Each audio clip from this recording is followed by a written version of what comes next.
చెప్పేసి ఇష్టం వచ్చినట్టు మాట్లాడితే గిట్ట గుర్తుపెట్టుకో.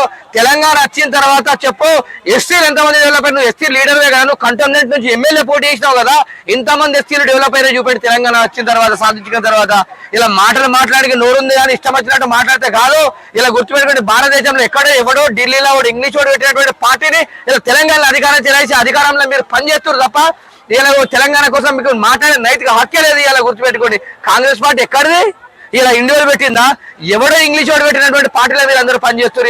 ఇలా పక్క పట్టు ఉన్నటువంటి ఉమ్మడి ఆంధ్రప్రదేశ్ మనకి ఇలా మన ఇద్దరం అన్నదమ్ములకు కలిసి ఉండి అన్నదమ్ములకి విడిపోయినటువంటి పార్టీలలో ఇలా అలాంటి మన రాష్ట్ర ప్రజలకు ఇలా తెలుగు ప్రజలందరూ కూడా మంచిగా ఉండాలని సంకల్పంతో చేసేటువంటి పవన్ కళ్యాణ్ మీద వ్యాఖ్యలు చేయడం కరెక్ట్ కాదు. కొండగట్టు టెంపుల్ కి 30 కోట్ల రూపాయలు ఏపీ ప్రభుత్వం నుంచి కూడా 30 కోట్ల రూపాయలు తెలంగాణ ప్రాంతానికి ఇప్పించినట్టు ఇలా ఆయన గొప్ప విషయం అని చెప్పేసి మర్చిపోవాలి. ఇలా గుర్తుపెట్టుకోండి, ఇష్టం వచ్చినట్టు పవన్ కళ్యాణ్ గారిని మాట్లాడితే కాదు. గతంలో ఉమ్మడి కరీంనగర్ జిల్లా నుంచి ఇలా పివి నరసింహారావు గారిని నంద్యాల గెలిపించారు, ఎంపీగా గెలిపించి ఈ దేశానికి ప్రధాని చేసారు. ఇలా ఆ విధంగా చూసుకుంటే గిట్ట ఇష్టం వచ్చినట్టు మాట్లాడితే సరికాదు.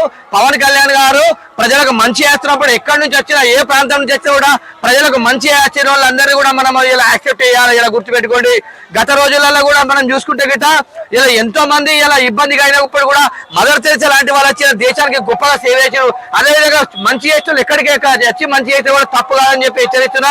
ఇలా వెన్నెలమ్మ, నువ్వు బాగా నీకు ప్రేమ ఉంటే రేవంత్ రెడ్డి దగ్గర కూర్చొని నీకు ఎలాంటి పదవులు లేడు ఏమి లేడు, నీకు ఇచ్చినటువంటి పదవులతోనే గదే బానిసలాగా బతుకు తప్ప ఇలా నువ్వు బానిసలాగా బతుకుతున్నావు తప్ప నువ్వు ఏ రోజు కూడా ఇలా నువ్వు గద్దర్ గారి ఆత్మగౌరవాన్ని కాపాడే విధంగా బతుకుతలేవని చెప్పేసి నేను తెలియజేస్తున్నాను.